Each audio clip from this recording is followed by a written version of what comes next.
you? Welcome back to another episodic edition of Project Pipebomb. I am your host, Paul Jazer, aka the Arabian Wolf. Today is our WWE live review from March 9th, 2015. I'm joined here today with Piero. How are you doing, man? Good. Feels good to be podcasting again, right? Oh, feels great. Oh, man, it's been a while ever since PWF is War. If you remember, if you're from there, if you're a carryover fan, thank you for following us on this quest. We're just here to talk wrestling and have a good time, whether it be WWE, TNA, Ring of Honor, a litany of indies. We love it all. We're happy to be here. Moving forward, today's show is a WWE Raw review. We're going to get through that real quick. I know all you saw it. Pretty good show in my opinion. Other than that, we're going to go through that, the WrestleMania 31 build, and some miscellaneous topics at hand. Pierre, are you ready to go, man? I'm always ready. Always ready. That's how we are here at Project Pipebomb. Thanks again for watching, guys. We started the show. In my opinion, I thought it was a great opening to the show. We got the Randy Orton we've so been desperately waiting for. We all knew the face turn was coming. It was just a matter of when. I thought the build was proper, waiting for him to turn face until the last 3 weeks going into Mania. I think if they went with a five-week face turn, it would have been a little bit too much, and there would have been too many loose ends going forward. It wouldn't have been as interesting. It wouldn't have had much of a draw-in factor, in my opinion. So I think they turned the key perfectly on it, and moving forward, it's going to be good. So Randy Orton is exactly where we want him. The time away, in my opinion, really helped him. He really needed that. What do you think? Yeah, I think it went well. That match is going to be pretty good just because they both have skills, and the build-up is good. Rollins destroy him and stay out, or come back, face turn, hate everyone. It needs to be hated, and that match is actually going to be really good. But I really hope they put Rollins over and have him win the match just because, he is the future, as they say, and technically he is, so they need him to keep it strong. And they could feud for a little while to win again, or they could go again at SummerSlam if he doesn't cash in that briefcase anytime soon. Exactly. I couldn't agree more. Looking into WrestleMania 31, most people would probably think that it would be the end of the feud. In my opinion, I think it's just going to be the beginning. It's going to move forward right after that. It's going to get even hotter. It's hot at the moment now. A lot of fans are in it. Everyone's backing Orton. Seth Rollins doesn't just throw around the term the future of the WWE for nothing. He really is the future of the WWE. Some people think it's a self-proclaimed thing, but in my opinion, he's going to be a top guy, and he already is, a matter of fact. So I'm looking forward to see how they move forward in the last 2 weeks heading into WrestleMania 31. And it should be great, honestly. We got the Randy Orton we wanted. The opening of the show it was funny. That's how a show should be opened. I'm sure the ratings are real high. There was a lot of funny gags. Randy Orton was doing great on the mic. Seth Rollins as well. He's improved so much since coming to the main roster with mic skills. We've seen his work in Ring of Honor. He was always a good talker when he was with, Age of the Fall with Jimmy Jacobs and like them. But he just blazed a whole new trail, and he established a great character for himself after leaving the Shield. The Architect, it fits him well. We got Mario, who just joined the chat. He's a little late today. The Vigilante Mario. If you could hear me, how's it going, man? The Vigilante. Yeah, sorry about that, man. I was out, and I just came in. So happy to be on. Well, we're happy to have you. Right? Happy to have you, bro. You can watch John Cena promos anytime. You had to do it before the show. What? You can watch John Cena promos anytime. Why would you do it before the show? I don't know, man. It inspires me, man. I don't know. I'm just fucking with you, brother. We were just going over the opening to the show real quick. What do you think about the opening to Raw, and how do you think Randy Orton's doing since returning and reestablishing himself as a face? I'm a fan of Orton right now. I like what he's doing. The opening to the show was, talking again. And I'd rather have a match instead of the show. But, if it's a promo like Orton's last night, then, I'm fine with it because it was funny and it was edgy and stuff. So, I like it. Yeah, I agree with you, man. It was pretty edgy. It was funny. Orton's definitely blazing a trail now since he's returned. I think this is the hottest he's been in his career since his Legend Killer days, just despite being a heel back then and being a face now. We knew it was coming. You saw not yesterday's Raw, but last week's Raw, when he was leaving the ring, he winked at the camera. I don't know how many people caught that. Did you guys see that? So I thought it was cool. You could see it coming. I did like the 3-week build-up, though. The 3 weeks left. We all knew it was coming. There was no way they were going to have him come back and just sit there with him again. People were dreading it. They honestly thought they were going to stick with that, keep him with the Authority moving into Mania 31, and I was like, there's no way. It's too obvious. Rollins wouldn't have him. Orton wouldn't have him. It would just but, yeah. No, yeah, I agree. Other than that, it was a great opening to the show. Good build heading into WrestleMania 31. Nice to see the guys get out there, talk, get proper mic time, tell a good story, and that's exactly what they did. Moving forward after that, yeah, exactly, giving Orton a chance. If we remember correctly, he was a little stale on the mic, but ever since he's returned, he's been on fire. He's doing great. He really is. Any last thoughts, guys, before we head into the opening match? Nah, I think we're They good. just this is going good for Orton. Hopefully it stays. He needs to. Oh, I agree. I see no problem moving forward in the future, and it'll be a great feud going into Mania 31 and furthering itself from there. But after that, we go away from that. We come back from a commercial break. We had Daniel Bryan versus Bad News Barrett. My opinion, Daniel Bryan's a top guy. Barrett's a top guy as well. He's a dark horse on the main roster, just like Luke Harper is. His talent's a little bit underappreciated at times, but at the same time, he has afforded a lot of opportunities. The match itself was good for the time they were, afforded. So overall, I was happy with the match. What do you guys think? I think it was good. It's what it needs to be for that ladder match. That ladder match is going to be amazing. Right. I agree. They need to build a better foundation on their matches so that when they do their promo work and their build, it tells for a better story. It's more believable. It's more realistic, and that's what fans really want these days is the realism brought back into it and a little grittiness and edginess. It makes for a better overall product. What do you think, Mario? I mean, for the time that they had, I thought it was decent. Nothing too spectacular or anything like that. Like you said, Daniel Bryan should not be in this Intercontinental Championship kind of feud. I think he should be in the main event of WrestleMania, but that's not going to happen. So I mean, I'm just glad that he's in a championship kind of title. How do you say picture? Right. Although I've heard rumors that Sheamus is going to come back as a heel and feud with him, so I don't think they're going to have him in that ladder match.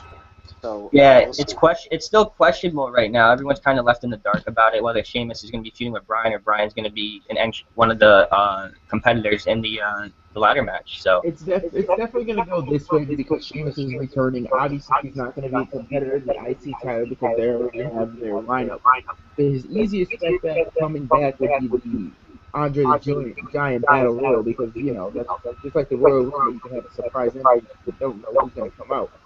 So I'm pretty sure they're going to have him come out during that, possibly win it, but I'm not sure because there's a lot of people that can have win it just for getting over with. You can have absolutely you can have Sheamus win, you can have Miz down win it, just for the fact that their name will be said that they won it. But to be fair, Cesaro won last year, and nothing happened to him last year.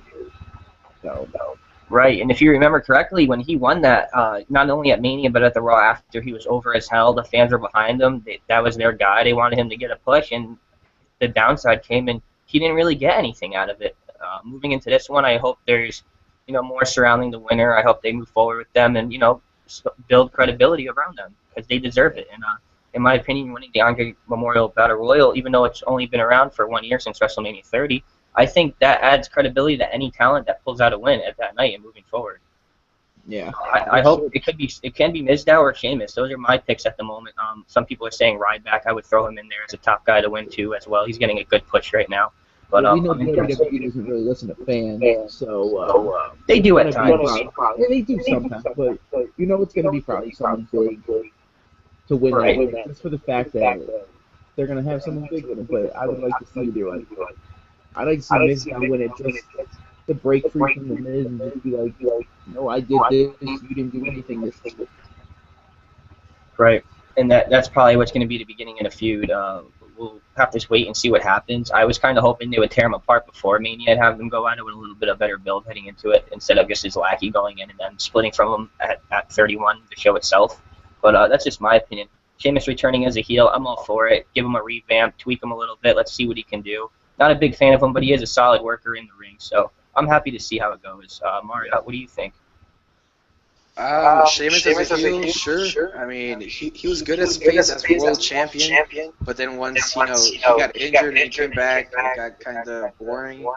So I think him as a heel is pretty good TV, and I disagree with you that he's pretty good in the ring and he's good in the mic. So I mean, Sheamus is one of my top guys right now.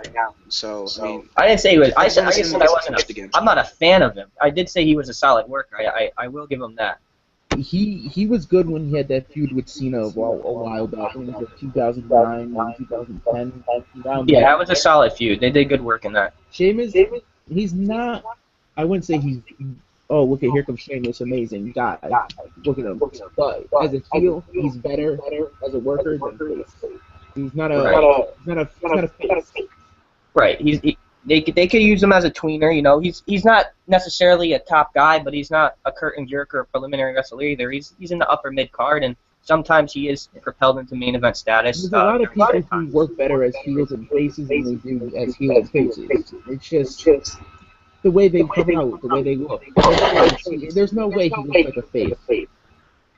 I think he played a good face, to be honest, and I think he'll play a great heel again. And that's what makes you good in this business, when you can play both sides and when you're versatile and you can work a crowd, whether you be a heel or a face. And I think that's a gift he has that a lot of people don't these days in the WWE. Yeah, a lot of people just get stuck at what they do. He doesn't necessarily have the gift of gab, but he doesn't need a manager. I think he could carry himself well enough on his mic skills and his in-ring work as a heel to, do a great job. But any last thoughts on Sheamus, the Memorial Battle Royal, before we move forward? Got nothing, man. We got a decent match from Bryan and Barrett, like I said. He ended up attacking him afterwards, giving him a bull hammer. Fans weren't happy about it. After that, we went in. We had Dean Ambrose or Stardust. Of course, Dean Ambrose was the winner. Decent match, to say the least, for the time they were afforded. It was a good 7-minute go for it. But I love what they're doing with the IC title. Everyone's stealing it. Everyone's trying to, reestablish or bring credibility back in their own right, but they want that title to be on them. Dean Ambrose, even R-Truth is getting some TV time, which it's nice to see, because a lot of people don't appreciate him.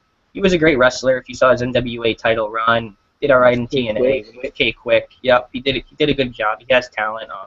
Watered down, underused, underappreciated, but it's nice to see him getting out there, getting some TV time, and being put into a title picture for once, regardless of if he wins. At least he's getting the time.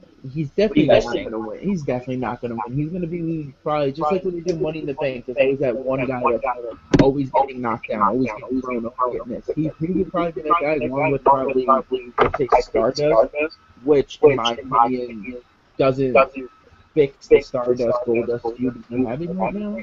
Right. Basically, it looks like it's on a hold right now. But they needed to have that at WrestleMania match. Those two fight and have it be a retirement match. Have Stardust and Goldust and Goldust is done.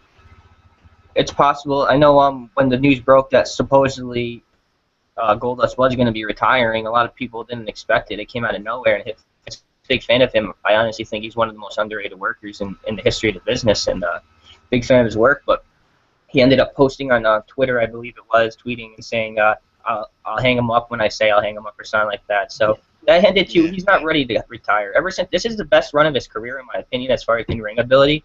He really cut down on the weight, doing the DDP yoga and stuff, and he's doing a good job for himself. I'm happy for him, and I love watching him. What do you guys think so far? I don't know. Anything with Stardust is just, not, cool, I'm kind of tired of the Stardust gimmick, just go back to Cody. Everybody likes Cody, so, just get rid of it. It's a good heel act in a way, because, everybody hates the gimmick, but, there's no use for that gimmick right now. Right. At first I was like, I didn't like it at all, and then it kind of grew on me at first, and then it kind of turned into overkill to a certain extent, and I was just like, all right, we're going to have to sit through this rough patch in his career.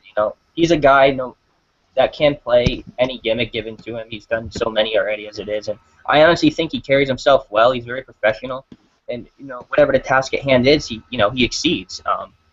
He exceeds people's expectations overall, but Stardust is a little bit too down the barrel, so to speak, to pull himself out of. I would like to see him go back to Cody, dashing Cody Rhodes, if anything. But overall, yeah, the match with Dean and Stardust, it was nothing special. I'm looking forward to see how he's that's nothing special coming in. We're all going to just go to fillers so that each one of them are fighting each other. That's basically what it is. I agree. Every big match, whether it be a fatal four-way triple threat, Money in the Bank ladder match, six-man ladder match, even Elimination Chamber when they had it, there's always some filler in the match. You can't have all your top stars in a big match like that because it would take away from other programs on the show, on the card. But any last thoughts, guys? I just think the reason that they have the Stardust gimmick is, as you've seen at Fastlane, Cody's dead, but I think you're just pushing the envelope on this one. You're trying way too hard. Right. And I have to say, if you look at Fandango, what he did with the gimmick, it's hard to get a gimmick like that over. And you look at Stardust, it's not easy to get a gimmick. You're not The Undertaker, you're not Stone Cold. It's not easy to get over. People think it is. It's not. That's the hard part. You get the gimmick. The easy part is getting the gimmick. The hard part is making it work. And a lot of people have trouble with that. And that's why WWE releases them. Like NXT, they don't really want established in-ring workers and, internet darlings, indie guys that have been out there traveling the world. They want guys that can talk and they can mold. Right. Like Roman Reigns. Like Roman Reigns, yeah. Some people aren't a fan of him, some are, but overall he's going to get the spot regardless. I think he has potential regardless of what people say. Moving forward, we have Paul Heyman in the ring as we come back from commercial. And what I'll say, him shooting from the hip was fucking gold. One of the best promos I've heard in my life. It was so edgy. Him bringing UFC into the picture and all the different, a litany of different things. It was just everything you want in a promo as a wrestling fan. I can't praise him enough for his work on the mic and his contribution to wrestling in general. He's just such a phenomenal talent, and any company that had him is going to be a top-notch company just with his influence alone. What do you guys think of the promo? I know you loved it, but I want to hear your opinion. That dude can talk for hours about anything. He can sell from salt to a slug and make them want it.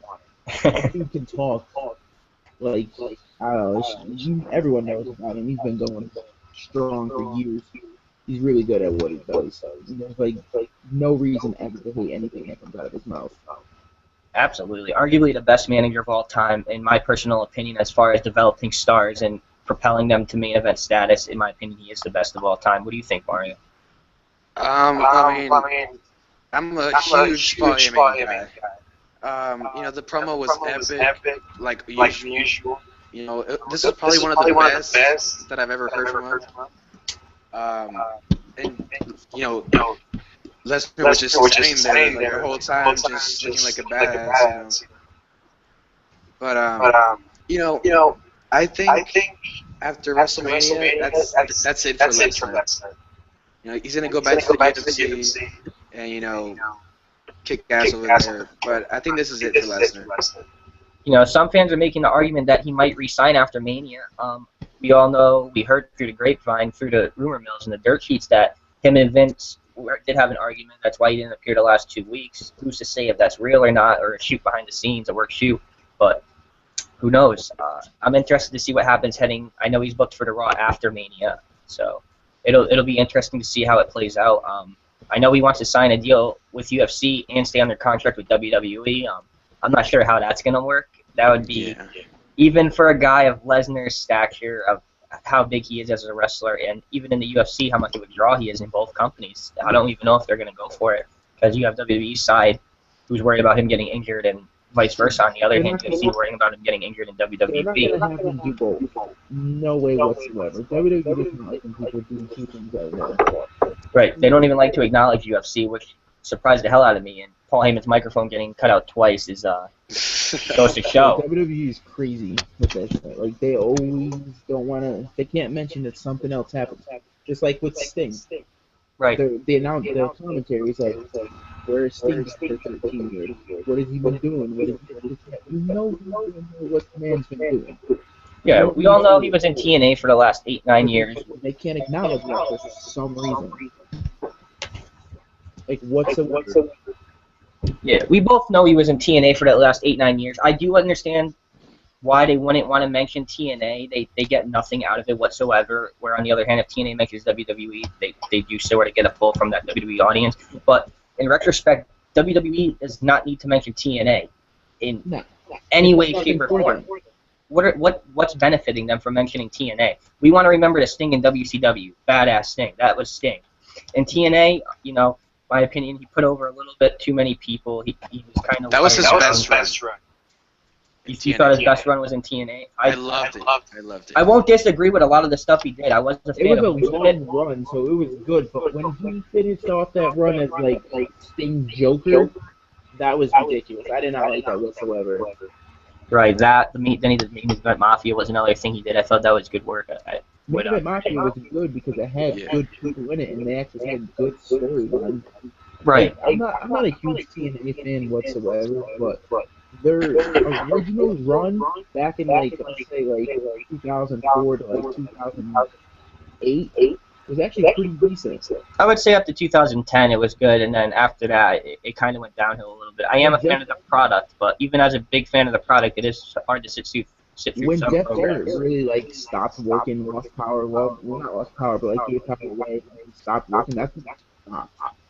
And then consulting Vince Russo didn't help them any. You know, Mario is our TNA guru, so we go to him for our information.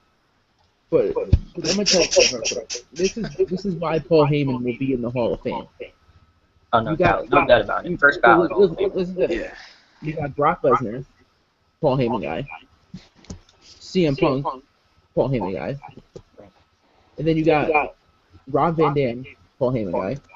And then he's the guy who basically found Stone Cold. Stone Cold, Big Show, Vader. The list goes on and on. Not even just in mainstream wrestling, but the territorial. Curtis Axel. The guys he worked with. Curtis Axel, one of his best ever. And every one of them he was with, no matter what, they had a title at some point.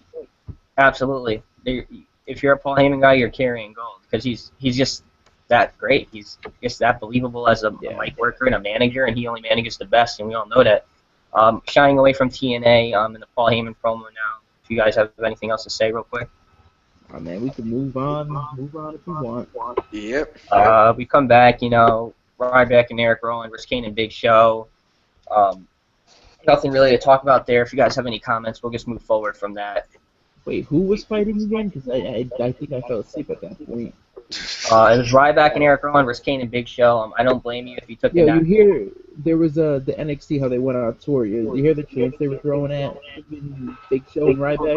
I heard they were telling Big Show to retire. I didn't hear to Ryback. They were actually chanting the Divas in that match. Wow. Yeah, because you know NXT in general is its own product, and they like their guys. They know who their guys are. Like I've said before, NXT is a well-produced indie promo. One of the best in my opinion. You know, you really can't get much better as far as the production and everything from top to bottom. The whole show is just completely polished, and Triple H is doing a phenomenal job with NXT. And it's an hour. And it's an hour, so everything in that 1 hour is an enjoyable, entertainment. You get 1 hour, and you're more over than something that's 3 hours. When you 3 hours is a little too long in my opinion. But you look at it this way. 3 hours, you have more time to put in something. You can do this, and that to make it better. But in that 1 hour, you have a limited time. And that limited time, they do so much that makes you want to tune in next time. Let's put it this way. TNA. You know all the spoilers for the weeks coming. Right. Doesn't make you want to watch it. NXT, you're like, oh my god, I need to watch that now. Oh my god, I need to watch that now. Right. And if I remember correctly with TNA, once they switched over from Spike TV to Destination America, of course we knew ratings were going to drop. But the first show they did actually, because no one has that channel. Of course, yeah, it's not a popular. I have that channel. Yeah, I have it too, but it's not a popular. I have it too, but still. Right, we all have it, but it's. What I'm saying is Spike is more popular. It's not a popular network. It's not out there like Spike TV, USA Network, and etc. and so on. But if you look at it, their first show, it drew around 400 and something to 500,000 viewers. The next show was a dramatic decrease, and it went down to about 200 and something thousand. Now they're drawing around 180 to 230,000, somewhere in that rating margin. And that's a big slope down from what they were drawing on Spike TV, which is around anywhere from a 1.1 rating to a 1.3. Back in their time, more close to when AJ Styles left after that and the New York City tapings, which in my opinion was their best point. After the New York City tapings, I think it started to go downhill a little bit. my personal opinion. Some of They you were have to disagree. they were actually doing good, those New York tapings. I love the New York tapings. I was completely back into TNA, full drive ahead. I was loving it, and then it started sloping again. I'm just not that Any guy. thoughts from you, Mario? What do you think overall with the huge ratings drop from not just from Spike TV transitioning to Destination America, but the first couple of shows on Destination America to the ratings they're drawing now? It's been a dramatic decrease. What's your comment on that? I mean, I think we all knew that the move from Spike TV to Destination America was, not a good move, obviously, because not everybody has that channel, and it's not even like a big channel, it's a growing channel if you want to name it. Rebuild. So maybe in like a year or two, it'll be like a larger channel that everybody has. But right now it's growing, so the ratings are, I think we all saw those coming too, because a lot of people stream the show online or they watch the YouTube clips, and nobody has time to watch TV on Friday sometimes. Right. Here's my So, thing. I mean, Ring of Honor. go ahead. They have their local Baltimore on Baltimore, usually on New York, some whatever channels they have it on. If they grow into a bigger aspect than what they are, I feel that they can overtake TNA, and that's it go WWE, Ring of Honor, TNA. If they could get a national, no matter what channel it is, I feel more people will tune into that than Right. they will. That's just my opinion. But I could agree to a certain extent, and with the network Ring of Honor is on, it's even way smaller than Destination yeah, because America is. it's like I think it's like channel 11. But if you look at how they produce their shows, it's more of a slower build like WWE does, and if you look at it, it really shows in their pay-per-view buy rates. Well, I believe it was War of the Worlds, their pay-per-view from a couple months back, drew 55,000 buys, which is at $15 a pop. That's a ridiculous turnaround for them. That's great profit, not just for the company, but for the wrestlers. It's going to be like huge. With New Japan, the 3 shows they're doing with New Japan are going to be crazy huge. Ever since Bullet Club Bullet Club got bigger with Styles and stuff, people are tuning into New Japan to see what's going on there. They're going to tune into that Ring of Honor New Japan Super Show. I honestly think when Devitt left Bullet Club, it did drop down a little bit. AJ Styles has a firm grasp on it now. Who's to say he doesn't? I think he's doing a great job with it. But overall, yeah, I think it did go down a tiny bit. But the Young Bucks were brought in prior to Styles. They were brought in by Devitt. Yeah, they were, but they got bigger in the last couple of years. Oh, yeah. The names they have in that Bullet Club are great. It's just they have the names in those things a lot of people don't know. Right. Carl Anderson. I couldn't agree more. Having that name, who knows who Carl Anderson is without knowing Bullet Club? That dude has the mic skills to overtake anybody here in the United States. Anyone in Japan. That dude can talk on that mic. That's why he's voice of the Bullet Club. Oh, yeah, he does a phenomenal job. I've never seen him before, besides New Japan, but that dude is good. I actually found out about him through a match with Shinsuke Nakamura. What a great match it was, and the build-up to it was great as well. He carries the mic work for both guys, so that speaks volumes right there. When he talks, you listen. He is a top mic guy, whether you know him or not. But, yeah, Machine Gun Carl Anderson is a great worker. Yeah. But let's move forward real quick. I want to try to get the review out of the way, and we could just bullshit after that. We have AJ Lee versus Summer Rae. Yes. Not a big fan of it. Summer Rae is an underrated worker, though. I thought she has improved since coming up from developmental. She doesn't really get to shine as much as the other divas do, and she is better than the majority, which is, unfair at certain times, but we just have to deal with it. We had the performance by Wiz Khalifa. It was okay, The only song I liked was Black and Yellow. That was cool. Dude, it's so confusing, dude. So confusing. WWE is PG shit, and then they're gonna have this dude come on. I like him. I don't mind his music, but it's like that's the wrong platform for him to be on. Nah, not necessarily. Because if you look at it, WWE the graphic they appeal to anywhere from young kids to adults. The majority of them do listen to rap music. The way they want to be. Wiz Khalifa. Right, but Wiz Khalifa coming in not only draws fans for Wiz Khalifa, but it also draws Wiz Khalifa's fans to WWE to see him perform. And in my opinion, I think it's great business. Yeah, it was also I really do. I think it was a good choice to bring him in. A lot of fans moan and groan about special guests, but it really does help them out. Sometimes they suck. Like you have that stupid talk show lady, but I thought Jon Stewart coming in, he did a phenomenal job. That was great. A great promo. That was great, man. I had a great time with that. You know, he really tore Seth a new one on the mic, and it was cool. Grumpy Cat, bro. The Grumpy Cat, yeah. No, they were. Grumpy Cat. Well, Grumpy Cat has great mic skills. That's my pick. That's my pick. We ended up seeing, I believe it was Damian Wisdow. A lot of people thought it was corny. I laughed at first. I thought it was good. He was freestyling and stuff like that, so it was just a little bit of fun, you know, in between segments. But we'll move forward. We'll get away from there. We know we got the Sting promo. It wasn't even his voice. I think there was one or two, a couple of words here and there that was Sting's voice that I caught, that I was able to pull out of it. But 95% was the Scorpion character back from WCW with that voice, and they altered it, and you know, not really necessary in my opinion. They should just have Sting talk. If you guys ever seen the show Arrow, great show in my opinion. I know Mario doesn't like it, but when he talks, they call him the Vigilante too in the show. That's what they refer to him as. To Hood. I'm pretty sure that's what they were doing. Honestly. Right. You want to go with something. If you're a vigilante, when you think of vigilante, you think of comic book heroes and anti-heroes, things like that. He should have just had Sting talking with like a voice alteration device, whatever you want to call it. Batman. Yeah, similar to Batman, exactly. I think that would have worked fine. But other than that, it was pretty cool to see Triple H's face turning into the Sting face. You know, I'm all for it. I can't wait to see their match. The build-up so far has been great.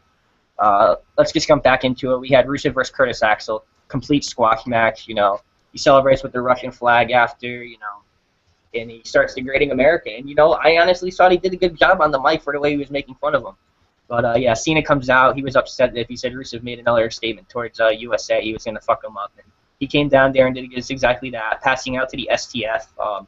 He threw water on him, woke him up, put him in the STF again, and Rusev tapped. And people are like, oh, my God, why did he tap it? It's hurting his credibility going into Mania, and he's never been defeated. But it wasn't a match. Like, it wasn't a match. Everybody taps when it's not in a match. Like, if you're a WWE fan, you know for a goddamn fact that Cena is not going to lose twice on a pay-per-view in a row. I actually have high hopes. I think Cena might put him over again. We're going to have to wait and see. I could easily be wrong, but I can argue and make a judgment that he might put Rusev over again. No, he's not going to do that. No. There's no point for Rusev not to lose. I mean, not to win. Cena's going to win. Of course he's going to win. But the only reason why I like Cena winning means he's not in the main title picture anymore. At least. I can agree with that. I could see Rusev winning and coming out of Mania moving forward as strong, and it kind of makes sense with John Cena losing his last program to Brock Lesnar 3 times in a row, regardless of the finish. I think it would make sense that Cena is, you know, he's worn out, he needs time away, let him go away for a couple months, come back, get the time off he needs, and, you know, come back fiery as hell. I think that'll be great for him, just like Randy Orton. He left for those good couple months. Yeah, but he came back, reestablished himself, and he's on fucking fire. I think that could do great for Cena.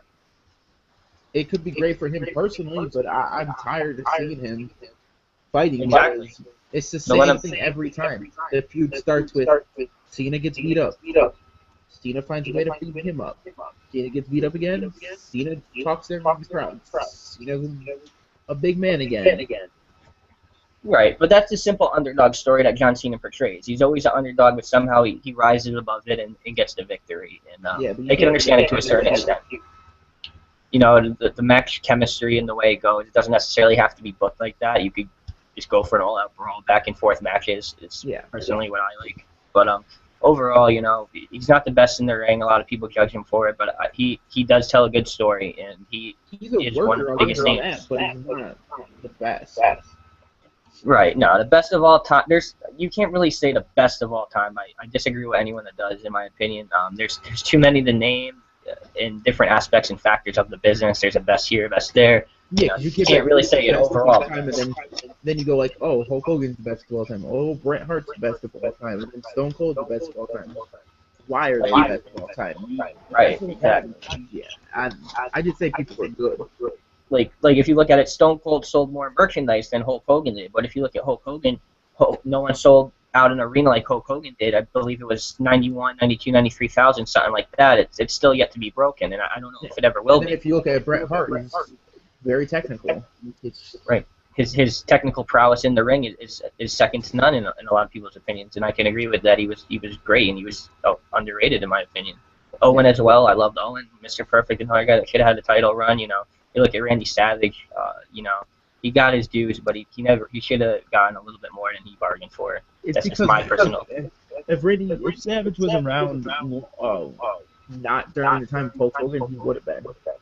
Right. It's just that thing. It's just like when you have, I compare it all the time. You have Hogan Savage, was just like Cena Punk in this era, and no matter what you do, there's always going to be that top guy and then the second guy, and that's how it was. Yeah. Moving forward, you guys got any last thoughts? I want to get this Raw review out of the way. Sorry. Fuck Cena. There we go. Big Cena fan. We can move on. Watches his promo and then dogs him. We had New Day versus Cesaro and Tyson Kidd. New Day getting the win. Not a big fan of that whatsoever. We had Natalya versus Naomi. The Usos versus Los Matadores. A lot of back-to-back matches last night. Regardless of if you like the teams or not, or the competitors in general. Well, the Cesaro and team is actually not bad, though. Right. Oh, no. Kidd and Cesaro, I love that pairing. Of course, they're not going out there and doing everything to their full capabilities as far as I'm just confused and stuff like that. Who's the number one contender here? And this fucking it's in New Day because I don't think why they deserve it. No, I don't either. They haven't done anything to impress me ever since they debuted. I knew it was going to be overkill. No one's really behind it. They might get a few pops out of the crowd once in a while, but it's nothing even more than mediocre at best. So I could really care less. I want to dive into the Bray Wyatt promo and the chair sitting on fire. Man, I thought that was phenomenal. Another golden promo on Raw. It's always Heyman or Bray Wyatt stealing it when it comes to the mic work. And I got to tell you, man, I get a lot of heat from this. IWC puts my neck on the guillotine, so to speak. But Bray Wyatt is arguably the most consistent promo in wrestling history. Am I saying he's the best? I am not. I am saying he's the most consistent. Every single promo is heartfelt. You believe him, and it's legit. Most consistent. CM Punk? Anybody? CM, but yeah, Punk's not there, is he? Well, like if he was there. If he was there, it would go back and forth. Different promo styles, to say the least. The but one thing overall, two of the most with that Bray Wyatt one is last time his chair got destroyed, he cried. This time he's happy. I can understand it too. I can understand it though, just because he finally got Undertaker to rise from the dead. Of course, that's finally got a reaction. But what I'm saying is, like, just make up your mind here. Dude's gonna be crying about his chair. He's happy about his chair. Well, we didn't know if he was going to get another chair after that. They took the chair away for a couple weeks afterwards, and then it came back again. So I guess Sister Abigail donated another chair to the Homeless Bray Wyatt Foundation. But yeah, overall, that was such an awesome promo. We all knew what Undertaker was going to answer, just a matter of when. And altogether, I'm probably more pumped for this match than probably any other match that's on the card besides the ladder match and Triple H for Sting, of course. But I was always one of the minorities that wanted. I didn't mind seeing Sting versus Triple H. Of course, I wanted to see Undertaker versus Sting, like everybody else, but I, for some reason, just wanted to see Bray Wyatt versus Undertaker a little bit more. I think their styles and their characters are more reminiscing of each other and a lot more similarities than differences. And I think after this match, win or lose, Bray Wyatt will be much more established and propelled into main event stardom. Yeah. It makes sense. It does. And either way, whether he wins or loses, it's only going to do great things for his career. If you could go toe-to-toe with the dead man, that's about it. Even though Brock Lesnar beat him, it doesn't make a difference. He's still the dead man. But any last thoughts on the promo or build going into Mania 31 in general, guys? I think it worked out well. Yeah, I think they did a good job with it. Even with Undertaker off TV and Bray Wyatt doing all the work, I think they're doing good work. Okay, we move into the main event. It was Roman Reigns versus Seth Rollins and Randy Orton. It was a handicap match, like we all know. They worked for a short amount of time, and then Randy went and tagged Seth in, and that's where all the propaganda started. No one really came out to help Seth Rollins. Pretty great beatdown. That's the Randy Orton we know and love. And like I've been saying the whole show, the time away did wonders for him. It's revamped his career in certain ways that couldn't have been done other ways while keeping him on TV. Nobody liked the peckish storyline with him with this, with the authority. And, it was really dull. They were making Orton look really weak and cowardly. And I know that's how you're supposed to make heels, but I think they went a little overboard with Orton and cowardness. Overall, though, I thought the beatdown was great at the end of the show. Randy Orton really did lay into him, give him a couple nice fucking spots. So overall, I was happy with the Raw, and I'll give it a good 8 out of 10. I really was impressed, and I was entertained the majority of the show. Well, What do you guys think about it? Seeing as I fell asleep through some of it, I'll give it like a 7. Because I didn't want to catch it. Right. Like when I give them a rating, at work. Like a lot of people give them a rating based solely on the overall product of the show that night. I do base mine off that, but I also based it on what I see is going to be moving forward, and I give them the benefit of the doubt from that, what they're moving into and how it's going to shape the business in the long run. And I think heading into Mania 31, they're going to have a great show. I really do, despite people. I think the expectations are kind of low heading into it, but I think it's going to exceed expectations. What do you think, Mario? What's your reading of the show and the end of it? Well, to be honest, I wanted to see a punt kick. I would have liked to see that would have been a lot better than an RKO through the table. But I mean, the beating was good. Nothing too crazy happened. But I like the way he turned on Rollins like that. But the show as a whole, I don't know. I'm gonna give it a 4 out of 10. 4 out of 10. There was burning the candle at both ends, buddy. I'm the hater here, Oh, I'm sure there were some things that I liked as far as storylines go, but you didn't see much wrestling. And if you did, it wasn't very long. And it's I agree. The back-to-back matches in general gave the vibe that it would be a lot of wrestling on the show, but a lot of them were cut short for one another, going into the next match and cut short going into the next match, and you could tell that the main emphasis was, the build in general and not the matches. Yeah. And most of the time it's kind of corny, but overall last night I thought it was well executed. 4 out of 10. 4 out of 10. 8 out of 10 from me and a 7 out of 10 from Piero. You guys make your own decisions. Happy to hear what you guys have to say. Leave feedback in the comment section below. Happy to put anything on the show you guys want to see. Leave your questions, concerns, and we'll make it happen. Anything you guys want to go over? Anything going on, whether it be rumors or going into WrestleMania 31, anything on the indie scene, TNA, anything you want to mention we could discuss? I just got to finish this House of Hardcore, man. I know. If you guys haven't checked it out yet, House of Hardcore was a great show. If you don't know what it is, that's Tommy Dreamer's promotion. He's doing great things with it. He brings in a litany of talent, whether they be ex-WWE talents or TNA. Just in the first 45 minutes of the show, you see PJ Black, who is formerly known as Justin Gabriel. A lot of great talent on there. You have Brian Myers, formerly known as Kurt Hawkins. And you can tell what they can really do inside of the ring when they're not watered down in WWE. Dude, that Brian Myers is hilarious. Every time he comes, I don't care where he is, he gets fucking booed out of that state, out of that arena. Oh, absolutely. Because if you guys don't know, it's the old ECW crowd. They were in Philadelphia for the show, and Brian Myers was working as a heel against PJ Black. Justin Gabriel ended up getting the victory, but after the end of the match, they chanting, "Get the fuck out. Get the fuck out." I love it. It was hilarious. They even threw a Zack Ryder. We want Zack Ryder chance at them. Yeah, that shit was hilarious. We want Ryder. Yeah, that was great as well. So if you guys haven't checked it out, I highly advise you to do so. You'll have a great time. I know Mysterio is going to be there and a couple others. The last show, Del Rio was there. So well-established indie talent and big names like that are always on his card. He does a phenomenal job producing the show. The credibility. You hear Tommy Dreamer, you know the name. Oh, absolutely. It stands out with the majority of fans. If you don't know who Tommy Dreamer is, you're cutting it short, man. You might want to look into it. Check, let's see, WWE Network. I think Tommy Dreamer's on there once or twice. Right. He's doing so many great things, and his contributions to wrestling, they're second to none. And he's just doing such a great job. If you guys didn't check out the Ring of Honor 13th Anniversary pay-per-view, great card with that as well. ACH versus AJ Styles was a show stealer, along with Red Dragons versus Young Bucks. That was another show stealer on the card. Phenomenal matches, 5 stars in their own right. We all knew that. It's going to be amazing, though. The fans that complain about WWE, there is an alternative, and they don't like to seek it out. If you don't like TNA. the program, right, TNA is an alternative, but so is the indie scene in general. Even if you look back to the territory days, territories were the indies. There's no difference to it, whether you like to say so or not. It's just a different term thrown on to coin it. Yeah. Indies are the territories and vice versa. I don't care. If you like WWE for the storylines, for I don't care what you like it for. If you like it for wrestling, check out Ring of Honor, check out PWG, check out New Japan. The wrestling is amazing. It's like Check out TNA. Right. It's always about the flavor of the week, like Triple H, like Hunter says. And, if you don't like chocolate ice cream, we'll use this as a hypothetical. If you don't like chocolate ice cream, you're not going to keep getting chocolate ice cream, are you? No, you're going to get vanilla, you're going to get strawberry, you're going to try something different to see what you do like. So all those fans bitching and moaning, complaining constantly about how WWE is the same old shit, boycott WWE, veto it, we don't want to see it anymore, but you still watch it and complain. Well, that's your own fault.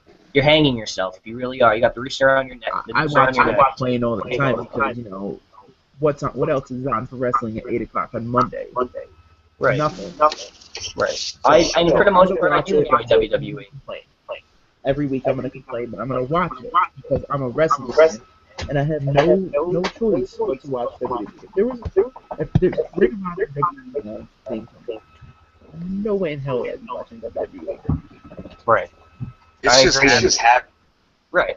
It could go either way, honestly. And now there's rumors of Ring of Honor being in talks with Spike TV. I'm not sure the legitimacy of those. In my personal opinion, I don't believe they are true, because when Spike vetoed TNA and got rid of them finally, when they switched to Destination America with their transition, they said right away that we don't want to host another wrestling program. They thought it was hurting their ratings and hurting their network in general.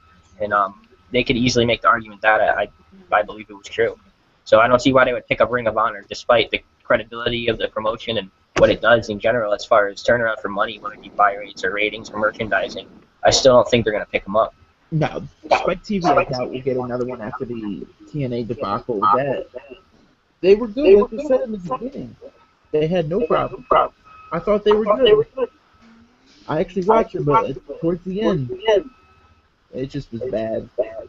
Right. It did have its downfall, whether people admit it or not. It did start to peak when they were at the New York City tapings, and I thought they were doing phenomenal with that.